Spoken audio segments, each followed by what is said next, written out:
And we are live. So, welcome to episode 237. It's a lot of episodes, Mike. Yeah, it is, man. I'm an American Good for you. Werewolf in New Jersey. I am the American Werewolf. In the house tonight, we've got Eric from Hey Internet. Eric here. Thank you for stopping in once again. Always do, no problem. And we've got a Miller Lightly, still using the work computer. Shh. Mike, let me say one thing before we get started. Yeah.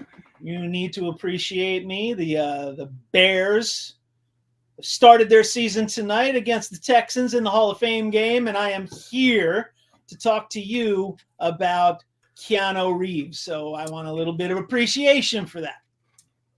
Bear down. Well, here it is, Bill. A little bit of appreciation. I appreciate you, Bill. No. You know, Bill is serious. You know, it's the weirdest thing, but yeah, Bill is serious about his Bears and all of his Chicago teams. I have no idea why, because he's from fucking only two Chicago teams. That's what I was going to ask you. Bears and the Cubs. Why Chicago if you're from Jersey, Bill? Sixers. I go Sixers. I go in MLS, the New York Red Bulls. Hello? And what other sports even are there? Oh, the Flyers. So I split between my my Chicago family and my Philadelphia family. Okay.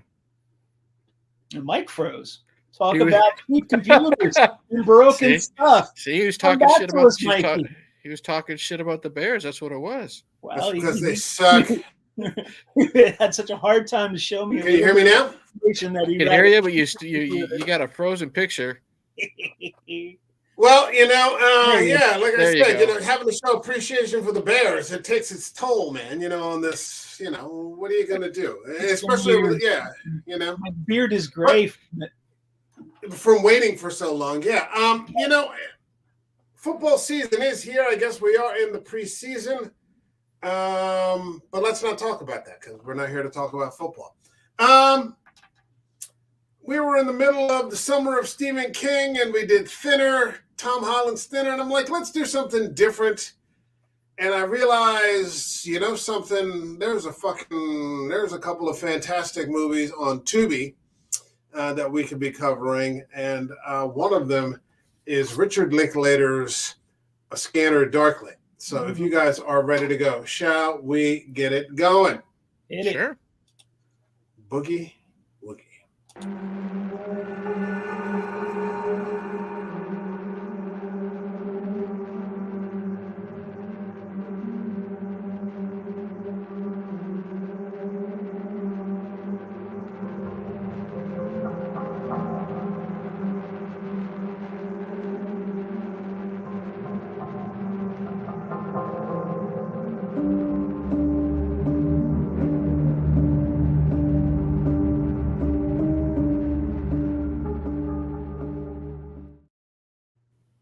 So, Richard Linklater is probably one of the most underrated directors in Hollywood. And he's put together a impressive fucking list of films. I remember I first discovered him with Dazed and Confused. Mm-hmm. And then a little later on, Bill turned me onto a movie that he had done before that called Slacker. Heck yeah. Yeah, Slacker, which is just a great fucking stream of consciousness kind of film going on. And then, maybe even before Slacker, he turned me on to one of the greatest fucking films I've ever seen. And I don't think I have it here. It's in front of, it's in my other collection, Waking Life. Oh, yeah. Which is just, yeah, we're going to have to get to that at some point. We're going to have to get to that at some point. We will.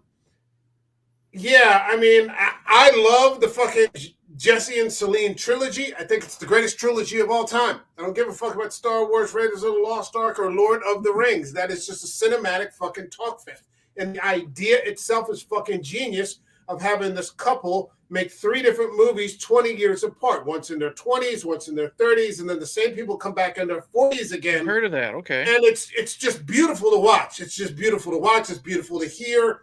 Ethan Hawke, Julie Delpy, and it's just about people. It's just about everyday people. I just think it's a stroke of fucking genius.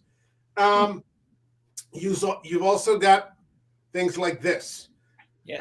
That come from the catalog of Philip K. Dick, who is probably one of the most prolific science fiction writers of the latter 20th century, I would say. He ended up writing books that went on to become Total Recall, Minority Report, The Man in the High Castle, Blade Runner.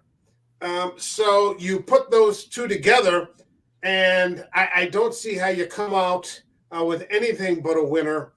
Let's start off with Eric. What did you think of Richard Linklater's, just the cursory, of course, of A Scanner Darkly? I've poured myself some Jack here to listen as you talk.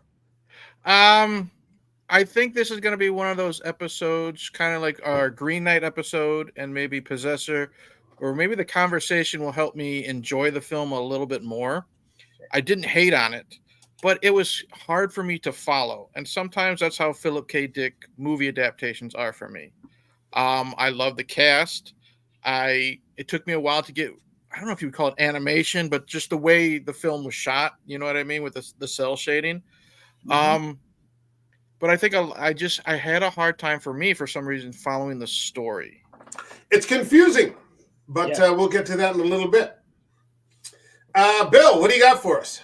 Oh man, I love this movie. I saw it when it first came out, or after it had came out. It was a blockbuster night, but I remember distinctly just sitting on the couch with my wife, getting a little toasty and watching this and absolutely loving it. And as I was watching it again, all the beats sort of slowly came back to me, because it's been, almost 15 years. I have not thought about it or seen it until you brought it up the other day. And as I was watching, I was like, oh yeah, that. Oh yeah, that.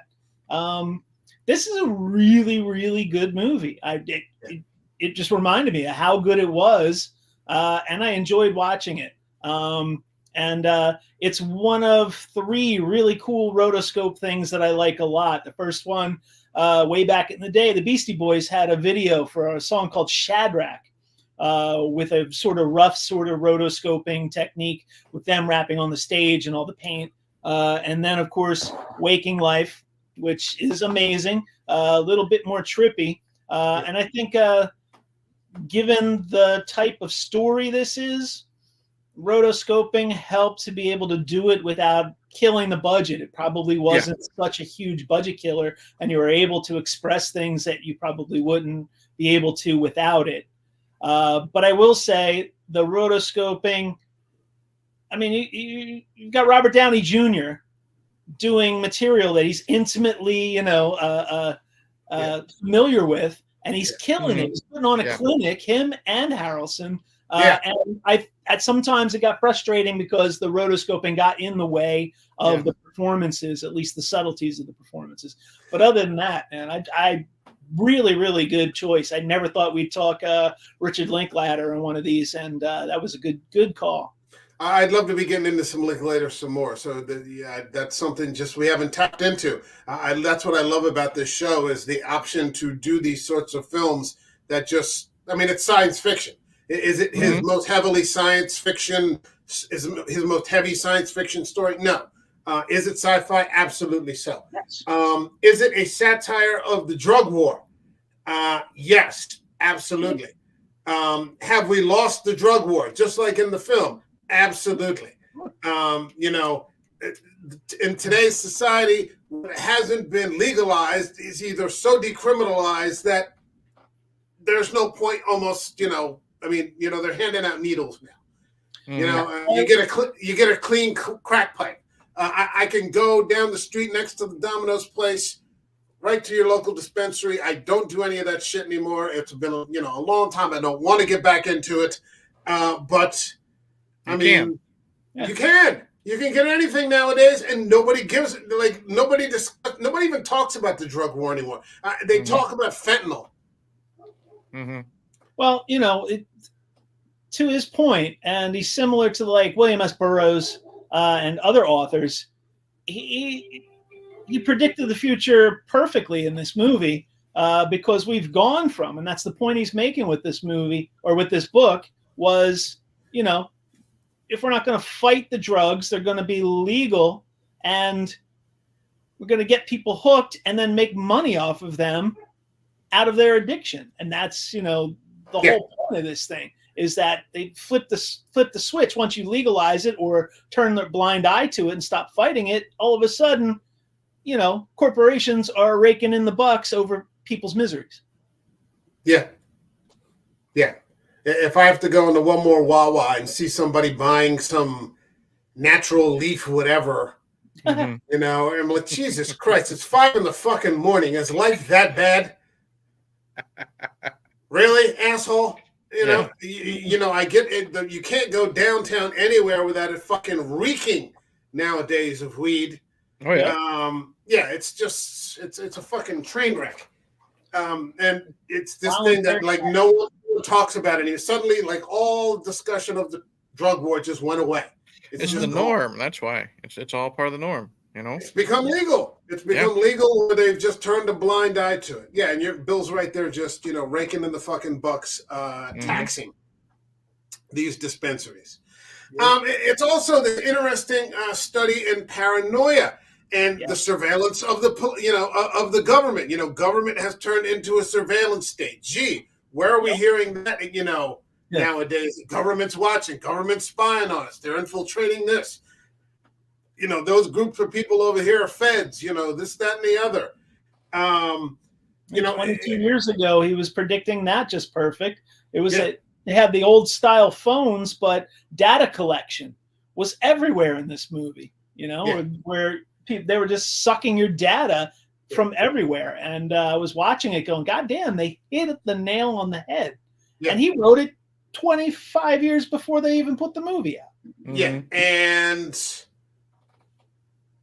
I just saw something the other day. I was watching Eric Prince, the guy who used to run Blackwater.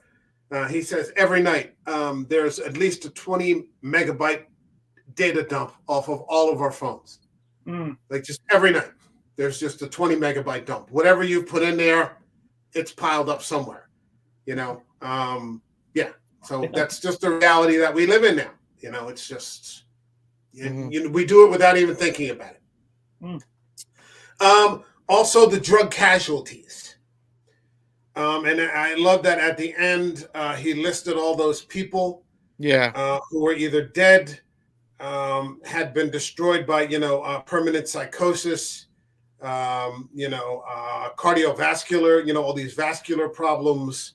Just a great story, man. It's a great backstory. Yeah, just the people who had been ruined by the drug experience. And I saw the documentary before I came on, and Keanu it wasn't Robert Downey Jr. so much, it was Keanu, and he was talking about he's known so many people who've just gone too far. You've just gone too far, and it takes your life, it takes your soul, it takes your mind, and you're just a husk. You just become a husk of your former self. And all of these things are in there within this layered sort of identity crisis where you've got some characters playing 3 different people. Yeah. And it's just a fantastic story, and it's basically Keanu Reeves, Winona Ryder, Woody Harrelson, Rory Cochrane. Rory Cochrane is fucking great in this movie. Rory Cochrane. He is so underutilized. He's so good. He is. He should be a bigger, more seen character actor. I think he does TV now, TV cop shows, which God bless him, he's making a buck, but he's so good, man. Who was he in this movie? He was their friend who was just out of his mind. Oh, like the guy in the very beginning with the roaches in the shower. With the roaches in the shower. Okay. Freck. Okay. Okay. And he's just always fucking great. But it's basically the story of a police officer played by Keanu Reeves, who's undercover narcotics officer. Society has given up the war on drugs. They figure they've lost, but they've turned into this ultra surveillance state where they are just planting video surveillance on these people that they're trying to bust. They send Keanu Reeves in, who's sort of given up his buttoned down life. He's given up his family, he's given up his his children to live this life as this undercover officer, not understanding that the government is deliberately addicting him. Yeah. Because what they really want is for him to go deep undercover to this corporation that they believe is creating the major drug that is destroying society, this thing called substance D. Understanding that what they're actually trying to do is fry his brain to it's like this Hail Mary pass. That they're just going to send in somebody that they've completely fried out, who has no idea really why they're in there.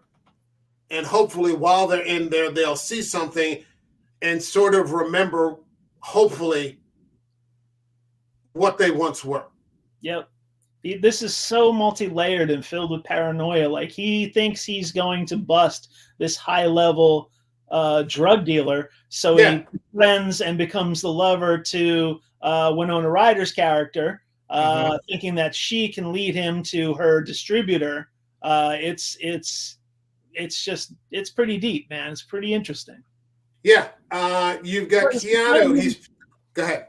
It's the kind of movie that you really have to pay attention to. You can't be half on your phone and half paying attention. I mean, there's movies you can do that because they follow a formula. Right. This is not really a formula movie. You have to pay attention to what people are saying, and the things they're talking about are so weird and so disconcerting that you really have to pay attention and process it as you're watching it. So it's sort of physical in the way you have to watch a film like this. Yeah, that's what I was saying in my little brief opinion in the beginning. It's I was not on my phone or anything, because I have that rule: no phone, no nothing, if I'm on someone else's channel discussing a film. But again, I didn't realize how into it and how much I had to pay attention, because Keanu is playing three different characters. Winona is playing three different characters, and that's this is my first time seeing it. I did not know what I was getting into. Yeah. And it was just so hard for me to follow, at least on a first-time view. But sometimes films are like that, so you are kind of forced to watch them a second time. So I think if I watch this a second, I'll be back in 30 seconds. Okay, I think if I watch this a second time, like, I'm not saying I'm going to give it a low score. I enjoyed the film, but I think my with this conversation, with a second viewing, I might give it a higher ranking. It was just really hard for me to follow because it is so deep. There's so many little minute details you have to pay attention, just story-wise. And if I just, get up to go get a drink without pausing it, you know what I mean? It takes 15 seconds to go get, a soda or something. I might have missed something real important. Yeah, that's a fair thing. And there's lots of movies like this and books as well. If you try to read Philip K. Dick, or if you try to read I don't know, Heinlein, or you try to read like, I'm reading The Call of Cthulhu right now, and that's the same thing where you're paying attention and following what the sentences are actually saying and leading to. You're just lost in a sea of words, and this is the same thing. There's so many monologues going on, and they're so deep that you have to be able to follow them. You're right. I think a second viewing would help you appreciate the movie a little more.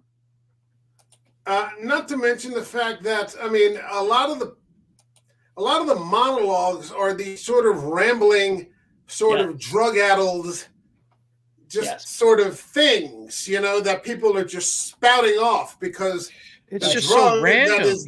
Yeah, well, the drug that people are taking, one of the major side effects is paranoia. So just everyone is just becoming increasingly paranoid. And it's like, do I know this guy that I've been hanging out with the couch, on the couch with for 2 years? Right. You also have to figure, are they being truthful, or are they trying to trap him? Are they trying to trick him? The whole time you have to figure out, well, what is Woody Harrelson trying to say here? What is Robert Downey actually trying to do? And they're just seemingly random stuff, or seemingly ramblings, but there's actually, like, they're trying to trap each other. It's like verbal fencing the whole time. Especially from Robert Downey's character, who is, because there's comedy here. But despite the because everybody's just drug addled, so if you know people that like live in that constant state of, drug intoxication, if you just kind of watch them from the outside, or maybe even if you've been with them on the couch on the inside, funny shit happens a lot of times. That whole scene with the conversation of the bike, like how many speeds was it? You know what I mean? Yeah. I'm not gonna lie, I was laughing my ass off, and it was a scene that first time watch, I didn't think it was an important scene, so I don't know if it really is or not. But just the banter, you know what I mean? To me, it made me kind of feel like I was watching a Kevin Smith film to a lesser extent, because lots of time Smith, he just throws in these random scenes of witty banter that really mean nothing, but they're so freaking entertaining because of the words that are said and the arguments, air quotes, arguments between two characters. You know what I mean? And I loved just how Woody and Robert played off each other in every scene they were with each other. They were so good. Yeah, in the early 2000s, there were a lot of movies coming out about methamphetamine. And whatever Philip K. Dick is talking about, he based his book and this movie on his experiences being a meth addict for 4 years. And none of those movies really capture what meth banter is all about, but this one really nails it. It gets so close. And part of that is because, Robert Downey Jr. knows what he's talking about. Woody Harrelson knows what he's talking about. Maybe Richard Linklater knows. So these guys are like doing it and playing it from experience. And they're not just, I'm trying to be a drug addict. It's no, I know what this world is about, and they nail it so well. I mean, the comic timing out of Woody Harrelson in this movie is amazing. Yeah. When we get to the point where they're talking in the car about you don't know if Robert Downey Jr. has left the door unlocked with a sign that says "Come on in." Yeah. You're like, well, wait a minute, why would you, do in case they, show up, and you're like, who the fuck are they? Like there's this constant, thing that makes no sense, but they take it to such extreme levels that you almost start to believe it. So when they get back to the house, I hadn't seen it since probably 2006. I just happened to find a used copy a long time ago. And I'm like, oh shit, I got it for, how much did I pay for this? $5.80. And I paid, I was like, okay, I'll buy it. And it just sat there on the shelf. So I hadn't watched it since 2006. So when they go back to the house after that conversation, I was half expecting, somebody to, have ransacked the house or something like that. And I almost jumped when Winona Ryder just showed up out of nowhere. Yeah. She scared the shit out of them. She almost scared the shit out of me. I'm like, oh shit, Winona Ryder, It's just, it's such a great film. Yes. But what ends up happening, of course, is that it's underappreciated because of the things that we like about it. The rapid fire dialogue, the weird tangents, the things that I appreciate in a movie are things that the average moviegoer would be like, I don't like this, and that's why this movie is so underappreciated. Yeah, I don't know if there's a market nowadays for these, sort of, drug films. I mean, back then we had films, what would we have? Train Spotting and, things like this. Salt and Sea, all that. Yeah, Salt and Sea. And in the late 90s, we had that one, Rush. Dream. Huh? Oh, yeah. Requiem for a Dream. Cowboy. And so now I'm not sure. Yeah, I'm not sure you have a market for these anymore. And this was we just talked about how the drug war is over, and you would think people are celebrating and writing more about drugs because it's out in the open. At least weed. I mean, maybe that's what killed it, because it's so out in the open now. Maybe I think so.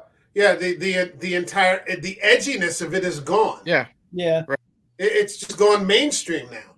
I mean, it's right next to my Chinese restaurant, and my buddy, he owns a Salad Works. It's next to a Salad Works. It's not counterculture anymore. It's just, it's just government regulated. People are getting tired of it. I remember that Kevin Smith was like a weed advocate for so many years. He's talked about how he got high every day and it was the best thing in the world. And lately he's been doing interviews where he says, no, I don't smoke anymore. It was bad for me. Mhm. Yeah. People diving in and having unrestricted access to drugs, they're learning, oh, this might not be the best thing in the world to indulge in. I have smoked my fair share. I have smoked my fair share of weed. This was decades ago. I'm the first person to tell you now, it is not a good idea to let everyone do everything all the time. You know, as much as they want, it's dangerous. It's very dangerous. There may have, I think that there was benefit to the illegality of it, and that, you know, you sort of had to relegate yourself to certain designated areas, you know, your couch or your buddy's house or something like that. You know, you just didn't walk down the street, you know.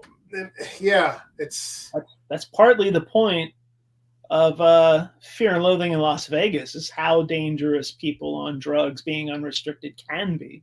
That's one of the sort of themes in that book, even though everyone reads it going, oh, this is awesome. They're walking around Las Vegas high as kites. But, you know, I think Hunter S. Thompson was saying it's not for everyone. I can do it. You might not be able to.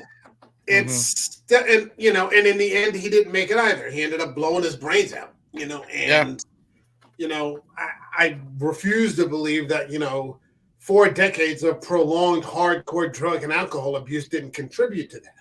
Oh, yeah. You know, to his mental state, you know, where, you know, he was basically done in by George W. Bush winning the election a second time. You know, I'm not going to blow my brains out over an election result. You know, it's just, but, you know, that was the state. Was it 2006 or something like that? And he ended up just offing himself. So, I mean, you've got some interesting characters here. I think I really did like Downey's character of Barris, because he's the one that seems the most overtly sinister. And that he seems to be plotting, you know, he's plotting against, you know, the other characters in the film. You know, he's going to the police. I just thought it was great that he's going to the police department in front of Arthur, you know, complaining about Arthur and, you know, trying to get him in trouble. Yeah. You know, Keanu's just looking at him like, you fucking idiot. You know, it sort of is that thing, you know, also where when it comes to people on drugs, they're not necessarily bad people. No. You know, they're just kind of, you know, they're kind of lost. They're stuck in that world. Yeah, they're just kind of stuck, and, you know, you're watching them sort of eat them, especially, you know, with the hardcore addictions, you're watching people just sort of eat themselves alive. Yeah. And as sinister as sort of Barris was, he wasn't as bad. I didn't feel he was as bad as the government. Oh, sure. You know, that just deliberately let Keanu eat himself alive, kick him off the force, throw him into these rehabs just to get him to the, what was the name of the? New Path. New Path, yeah. Just to get him undercover with New Path. Well, the worst betrayal was when you finally see who his handler is. Yeah. You know, and it's Winona Ryder. It turns out to be Winona Ryder the whole time. That was the worst betrayal of the whole movie. It was the emotional center. You're just like, oh Christ! And Keanu nails it where he's just like, you fuckers, really softly as he walks out the door because he knows he'd been played, but he still doesn't know it was her. And then she's driving him home, pretending, you know, they called her. And she's setting him up to head into this hell of rehabs and undercover. Well, I think Philip K. in the documentary, Philip K. Dick had said through the Freedom of Information Act, he had actually read his own FBI file. Like, he had definitely, at the time of the Nixon administration, been under surveillance, so on and so forth. So, Really? Yeah. So for him, this very much came from a place of, his own personal experience and I guess his own paranoia that he was dealing with at the time.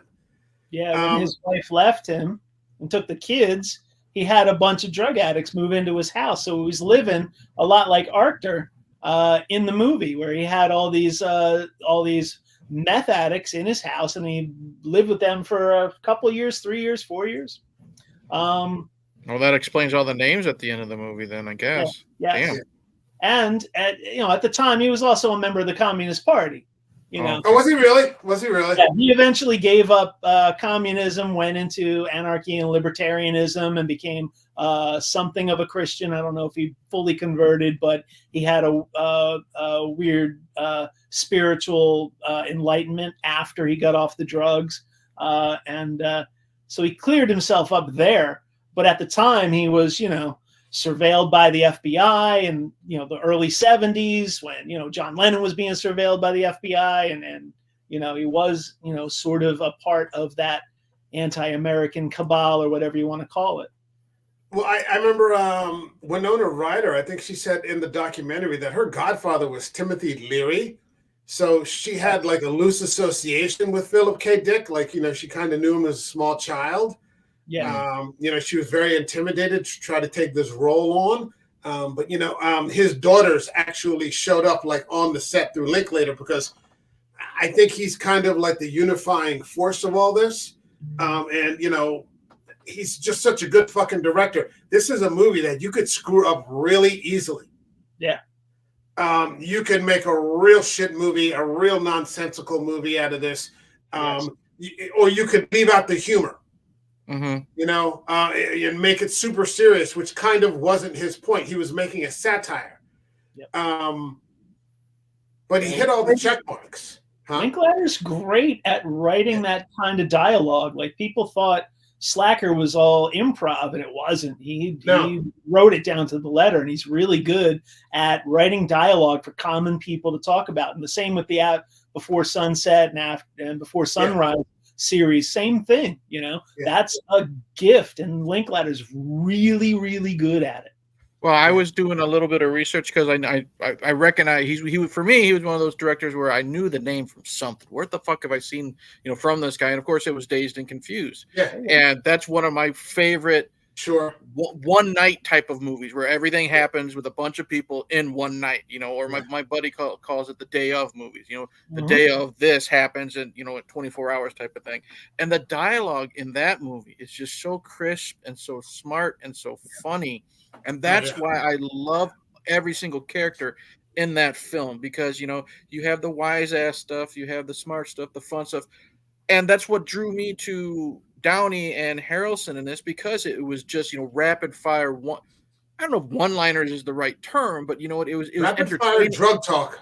Yeah, it was entertaining dialogue. And, both of those actors, especially Robert, he can just, shoot it off like the best of them. Yes. He reminds me a little bit like sometimes, like Dennis Leary, when Dennis Leary goes in his little rants, he can just keep going and going and going, for minutes at a time without catching a fucking breath. You know what I mean? But everything he says is gold. And that's how he was in this movie to me. Was Tropic Thunder the next movie he did in 2000? Was that 2008? Did he do Tropic Thunder? I didn't know that. Yeah. Well, this is Robert Downey Jr.? Oh, Junior. I thought you meant Linklater. I'm not talking about Linklater now. 2008? Was that Tropic Thunder? Tropic Thunder is 2008. So was Iron Man. Oh. Really? So he did. So was Iron Man. Oh, that's funny. Yeah, he had a hell of a year. He was just about to fucking explode. Yeah, that was part of his comeback. God bless him, man. I mean, I don't know if Eric would remember. You remember from the days of like Less Than Zero, where he was again almost playing himself. Mm-hmm.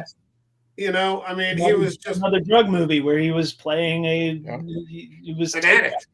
Yeah. I wrote in my notes that Robert Downey Jr.'s typecast in that era. Yeah. That was written by Bret Easton Ellis. Mm-hmm. Who has American sort of Psycho. a nihilistic approach to things. It's very bleak Ellis novels. And I always thought he was great. I always thought I actually can't wait. If they ever do it, I'd love to see him in another Sherlock Holmes film. I love those movies. Those Guy Ritchie Yeah, films. I've seen him in an interview with Jude Law, and they said they want to do a third one. Yeah, I don't You know know what what I mean? we're waiting for, man. Well, now he's going to be Doctor Doom. He's going to be Doctor Doom. So I love. There's a meme going out of him in Tropic Thunder, wearing the blackface and stuff, and it's him playing a dude pretending to be another dude, and then it shows a picture of him as Tony Stark and Doctor Doom. You know what I mean, type of thing. yeah, So it's gonna be interesting. that'll be interesting. I'm happy for him because he's one of those guys that really is lucky to be alive, and he knows it. Yeah. You know what I mean? He knows how, we've all seen that interview when he's getting sentenced and he says, I got a gun in my mouth and I love the taste of the barrel. Yes. You know what I mean? He's really lucky that, he's cleaned himself up, and I am happy for him to see that he's now get rid of The Rock. I think Downey's like one of the biggest stars, last 15 years. He's actually an actor. The Rock is not an actor. He's just, no. The Rock is an action star. Yeah. And he's an actor. You could take Downey Jr. and put him into a serious role tomorrow, and he will nail it. I want to see him do some Shakespeare or something. Did you see him? You see him in Oppenheimer? Yes. I have not seen that yet. Phenomenal in Oppenheimer. He's a Sympathizer too. He's actually good in The Sympathizer. Oh, I haven't seen that yet. It's a little bit of a cheesy production, but he's very good. He plays like 5 different roles. Fantastic. I appreciate him because just of his witty sense of humor.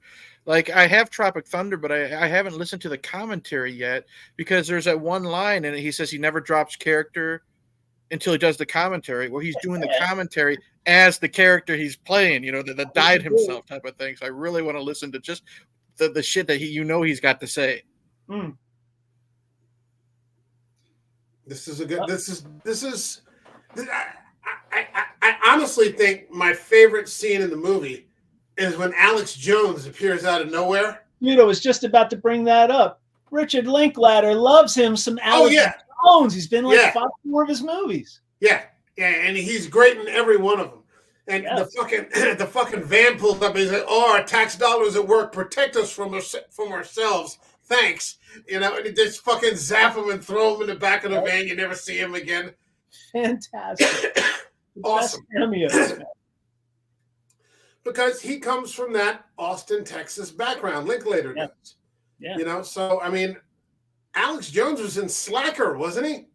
Yes, he was in Slacker. He was in Waking Life. Now he's popping up because he was before he became the national scourge of right-wing politics. He was just this crazy libertarian guy running around Austin, Texas, with his little local radio show, talking about conspiracy theories. And it was always fun.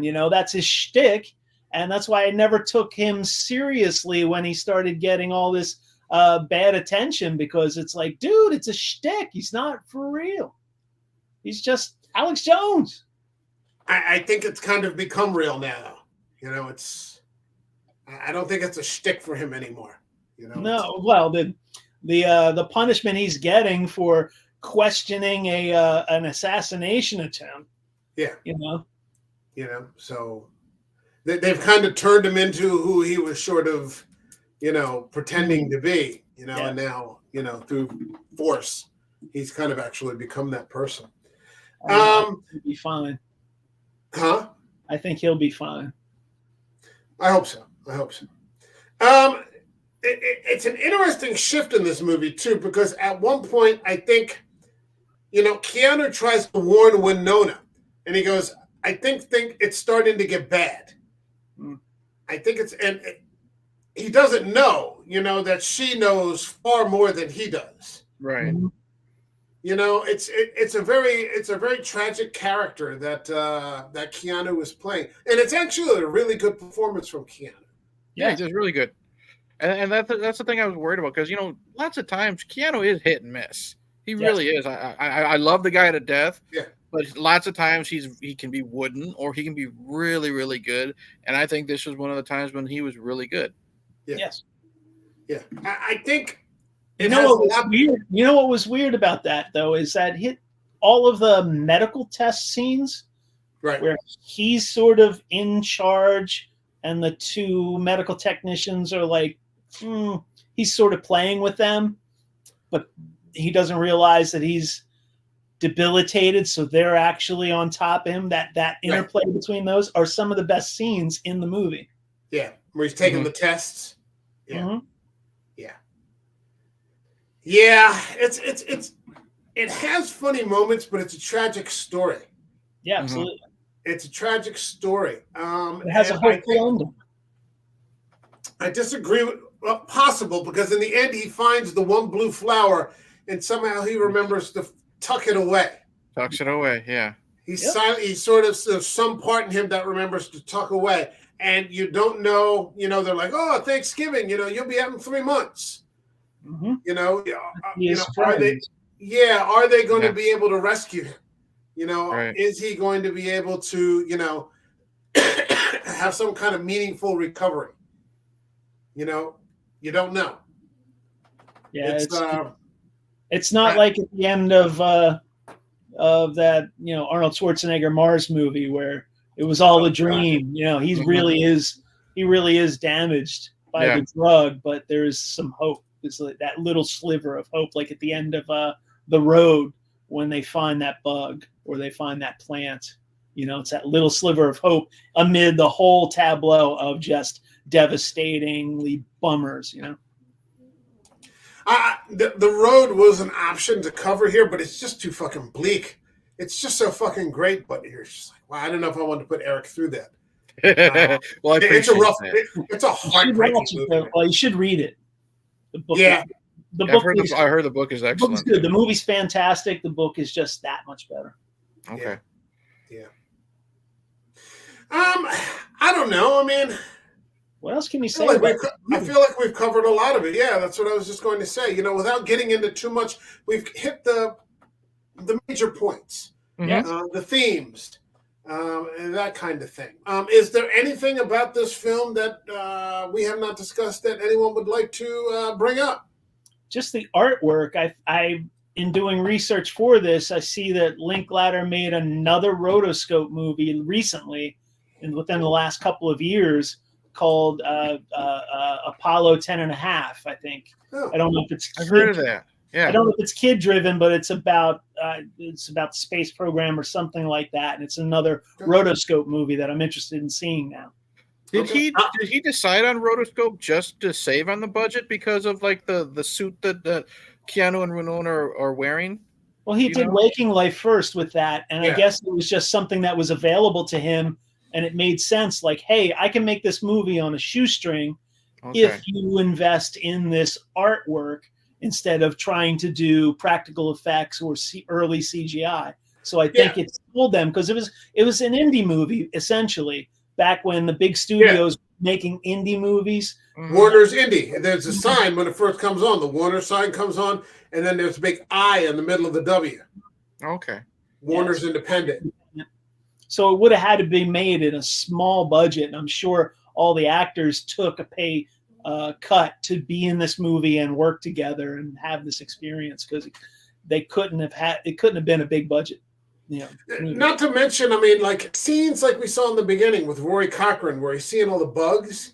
Yeah, that works. That works with rotoscope. Yeah, because they were just fucking everywhere, and I knew I was in for something, because I was already feeling bad for the guy, and I knew it was a drug movie, so I kind of could tell that the bugs weren't really there. But when he brought his dog into the shower too, with him, and I'm like, oh, this is gonna be one of those movies where, like, whenever I see this guy on screen, it's gonna be rough, and that kind of added to me understanding kind of how Robert Downey Jr. is. Like, the guy with the bugs is freaking out. He's gonna meet up with Robert Downey Jr. at the diner, and all Robert gives a shit about is undressing the waitress. You know what I mean? He doesn't care about the guy in front of him who's having all the problems. He just wants to know what the waitress looks like without her top, type of thing.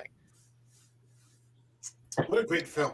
What a great again, American Werewolf. We talk about these things that no one else talks about. No one talks about A Scanner Darkly. No one. Well, man, I'm in love with the concept of the suits that the cops wear. Yeah.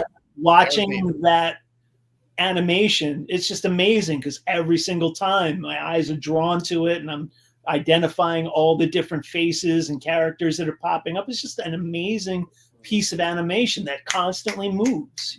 Yeah, it's great stuff. It's great. Film. All right. Anything else? Anything else that we did? Okay. All right. Well, huh? I said we hit all my beats. Indeed. And we also all saw Deadpool and Wolverine. Hell yeah. Yes, we did. I'm glad you decided to go. I'm glad you decided to go, Mike. So was I. I was thinking, like, quit being so fucking stubborn, man. Just get up, go. Yeah. And I knew you would have at least a good time. And what did I go on, like a Tuesday night at like 7 o'clock or 5 o'clock or something like that? It was great. And it was full. It was full. We went on Monday and it was full. Yeah. All the things that I don't like about Deadpool, I didn't really like this time. But I didn't care because there's so much more. Yeah. That with the cameos and then Hugh Jackman's performance. When I sent you that one scene in the group chat when he's the first, there's now a meme going around. Logan was the first one in the MCU to get Deadpool to shut the fuck up. Yeah. You know what I mean? And that's what that's what I said is it is a Deadpool movie, but there's so much more to it. There is a lot of heart to it. There is a lot of drama to it that you probably wouldn't expect. And the selling point was the cameos, but it's not a cameo movie. Right. You know what I mean? There's one cameo I won't spoil in the beginning during the variant part. You know what I mean? With the different Wolverines. But when the other cameos, they're not really cameos because they're in the movie for a good 15, 20 minutes, and they actually serve a purpose. Yeah, I liked the entire the organized group that they stumble into. Yep. Yes. I love that. And, seeing, like everybody, and I mean like everybody that, I was like, never would have occurred to me that like she would be in there. Mm-hmm. And I'm like, wow, because I love that movie. I love that movie. I appreciated that they reached in deep and did some serious dramatic turns in the movie to the level of Logan, because that's my favorite superhero movie. It's just such a well done dramatic piece. Forgetting that it's superheroes, it's just a great movie regardless. And they did it again. They it wasn't just cheap comedy. It was them going from this really, really intense, dramatic performance, and then a 9-year-old going, I'll slap Wolverine's dick out of your mouth if I want. If I wanted you to shut up, I'd knock Wolverine's dick out of your mouth. Yeah. That was just fantastic, man. I love self-aware meta humor, and it was on point the whole time. Yeah, the funny part is I read a little bit. The one who said that Kidpool, that was Ryan Reynolds' kid in real life. Nice. Oh, was it really? Okay. It's funny because you realize he's been Deadpool all along. Mm-hmm. Like in the third Blade, he was Deadpool. Van Wilder. They even took a shot at his Van Wilder. Van Wilder. He was Deadpool. Van Wilder. If you guys haven't seen it, there's a movie, an indie movie called Waiting. It's an early Ryan Reynolds movie that nails being in a restaurant, working at a restaurant. It's got everyone in it, and he is Deadpool there too. Yeah, he's just fantastic. Yeah, the first Wolverine movie. I mean, he plays Wade Wilson, but it's just this is who he's been throughout the entirety of his career. Mm-hmm. So it's a perfect piece of casting, and this is the best production of that. One thing I'll say is, go ahead, Bill. It's not a spoiler, but I'm gonna say it. Channing Tatum is the motherfucking goat. Yeah, he was good. He happy, so good, and I'm like, that's all I'm gonna say. No spoilers. Yeah. I'll say this. I'm glad that this did follow Logan, because how Logan was. I've always said it's a movie with superheroes in it. Logan was not a superhero movie. You know what I mean? There's a big difference. You couldn't make Logan funny in Deadpool and Wolverine. He has to be that type of serious now. And Jackman fucking pulled it off. You know what I mean? He has that little bit of comedy as the grumpy guy, you know what I mean? But he's so dead serious. in what he's saying. The only times he ever laughs, there's like when like Deadpool's beating the shit out of him, and he looks at Deadpool and laughs as blood's dripping on him, type of thing. But then it's back to the fights and the serious stuff, and that's what I love. I appreciated about it. I just loved how all of the Wolverines in every universe hated him. Yeah. They hate, no matter what universe he's in, they all fucking want to kill. They just want to kill him, and like every universe, you're just fucking stabbing him, as many times as they possibly can. It's just fucking great.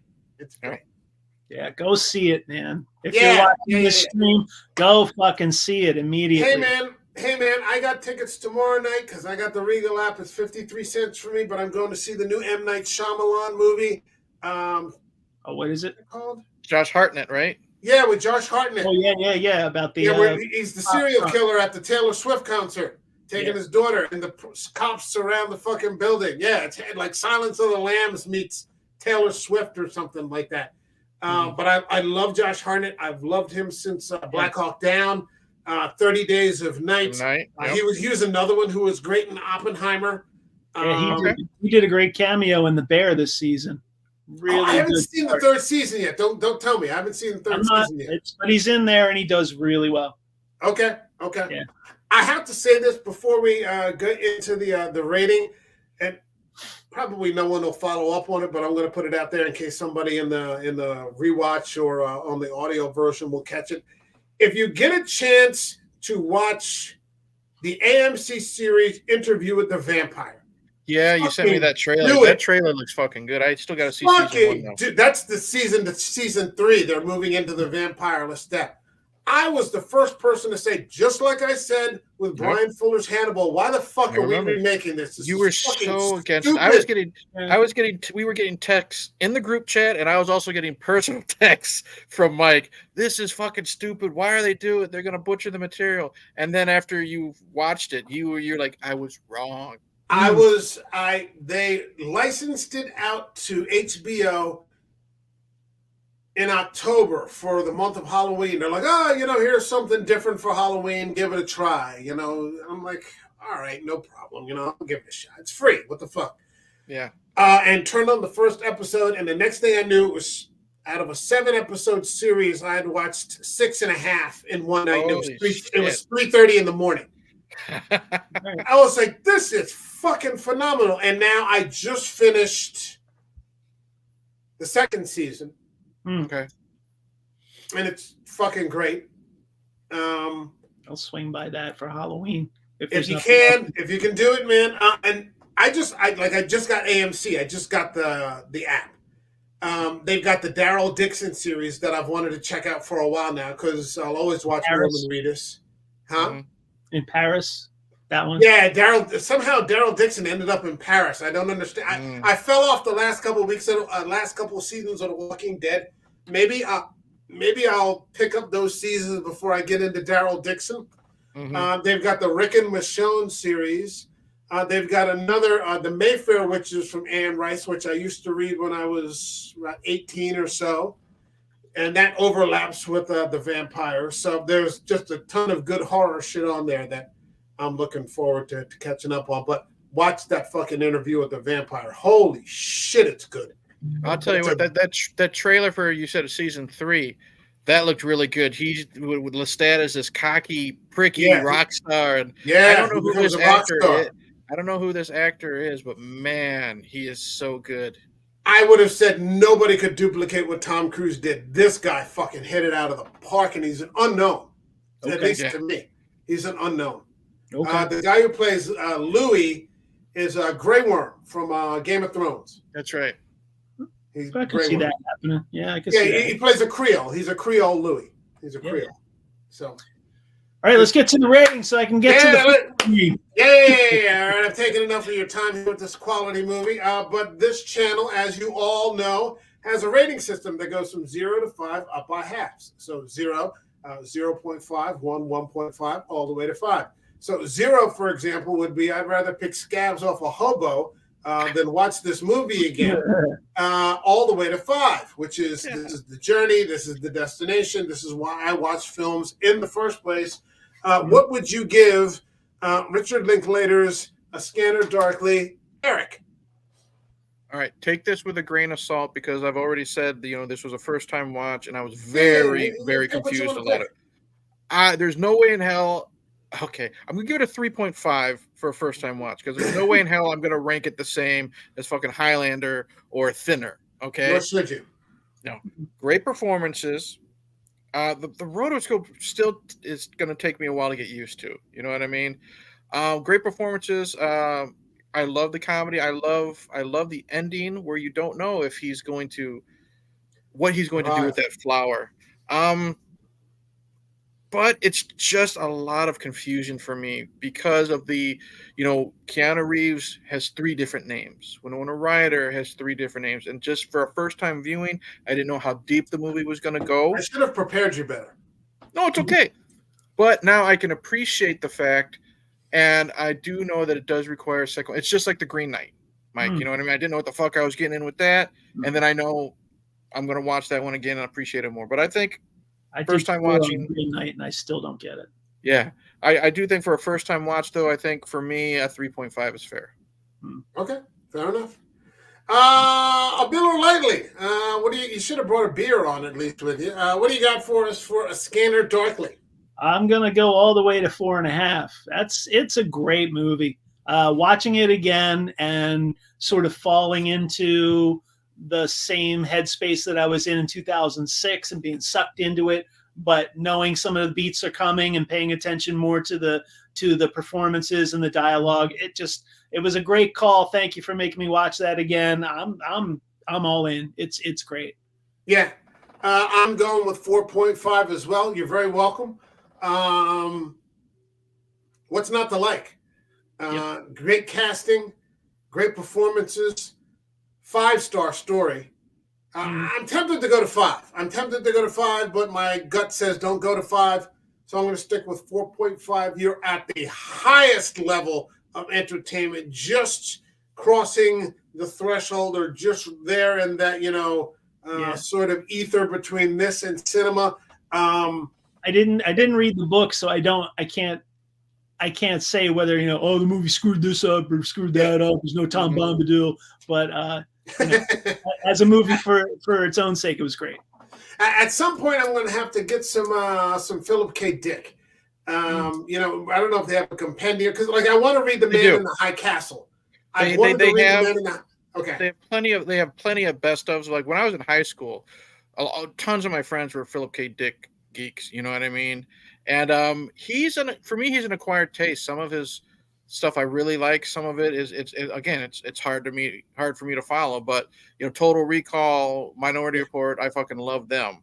Yeah. But something like Imposter, the story was good. I didn't like the movie with Gary Sinise, so he's a mixed bag for me. Now we got Dan here. What's happening, man? He said, great episode. Mike liked Channing Tatum because he was a werewolf from Penny Dreadful. That was Josh Hartnett, brother. That was Josh Hartnett, and he's fucking great. Josh Hartnett's always fucking great. Channing Tatum is the cannibal lover of oh god, This Is the End. Yeah. That was I don't think I've ever seen Channing Tatum before. He's Dana McBride's pet, I guess you would say. I've never seen Channing. I don't think I've ever seen Channing Tatum in a movie before. This might have been I know who he is, obviously. But I don't think never gotten around to it. Just hadn't happened. If you want a good comedy, the 21 Jump Street's a lot of fun with him. Oh, I've heard about that. Yeah. With Jonah Hill, right? Yeah. Worthwhile. Yeah, okay. It's a lot of fun. Okay. Worthwhile popcorn flick. Mm-hmm. Okay, I'll have to check it out. But he was a surprise comedic actor that I don't think anyone expected him to have such a great sense of humor and be able to go in so deep and play things so deadpan that it'll just make you fall over laughing every time he does something. Okay. Yeah. That's my take on it, All right. Sounds good. All right. Eric, plug something. Hey, Internet. Eric here is the YouTube channel. We already pretty much praised Deadpool and Wolverine. I recently uploaded my thoughts on it, but I do have spoilers in that. So if you want to know a little bit more of what we talked about tonight, after A Scanner Darkly, I have that up. And I have also finally finished the Wreck and Quarantine franchise. And that was a fucking wild ride from the 4 original films to Quarantine, and surprisingly, its sequel, a straight-to-video sequel to Quarantine, was really, really good in my opinion. Okay. And after this recording, I'm literally going to be filming a video for a Dark Song based on Mike's recommendation. Congratulations. And as of right now, or after that, who the fuck knows? Because I'm now doing this day by day. We'll see. Okay. All right. Bill, you got anything? I don't know. Been geeking out on Dungeons and Dragons a lot this summer. I'm doing a thing called Dragons and Drafts, where dungeon masters show up at breweries and just set up and play a one shot at a table. And I went to one, and it was a lot of fun. And my local is Twin Lights. If you see it coming around, go to Dungeons and Dragons or dungeonsanddrafts.com New Jersey. Come play with me. It's fun. Okay. All right. Sounds good. For this channel, we're here tonight. I realize I've been missing out on a huge opportunity, and maybe it's because of this new job, or I get distracted or whatever. But I've seen so many good movies this year, and some of them haven't been great. But I've seen a lot of fucking good movies this year, and I haven't done reviews. I just haven't done reviews. I saw Long Legs. I saw a great movie called Oddity, which was an IFC film. It's been a great year for me going to the movies, and I haven't done any fucking reviews. So tomorrow I'm going to see Trap, M. Night Shyamalan's Trap. Yeah. I'll have a review up this weekend. I'll have a review up, a relevant content review. Hey, guess what? I just got a ticket because next Thursday, guess what drops? Fede Alvarez's Alien fucking Romulus. Oh, that's next weekend. So there's not going to be a Thursday show because I just got tickets at 7:00 on Thursday. There's not going to be a Thursday show. Maybe we'll try to do something earlier in the week. Yeah. So the new Alien movie drops next weekend. I forgot. Okay, I'm going to be there. I think I have that weekend set. I'll have to tell the wife, hey, honey, you're on your own for dinner Saturday night. I think I'm going to go see Alien. Go see some fucking Aliens. I've never seen an Alien movie in the theater, not counting the versus Predator movies. They don't count. Yeah. So I'm going to be doing that. And then maybe we'll try to put something together for Wednesday. We'll try to do something for Wednesday. We'll see how it plays out. I'm enjoying this sort of random thing, like just picking Scanner Darkly out of the fucking blue. And it's just a great fucking movie. So we'll see what's going on for next week. But yeah, definitely a video coming for Trap, coming either Friday night or Saturday morning. If you don't do it within the first 24, you're kind of missing out. And then Alien Romulus and whatever else we decide to live stream about next week. All I ask is if we're still doing King, please let's not end on Thinner for the summer. No, we won't. Okay, thank God. Plenty of time. Okay. All right. My thanks to Eric from Hey Internet. Eric here. Of course. You'll excuse me. I still got a little bit of COVID. And so if I sound a little nasally or anything like that, I apologize. And my thanks to Miller Knightley, still using the work computer. We will see you all in the next video, you fucks. All right, everybody. Take care. God bless you. And have a good. Cheers.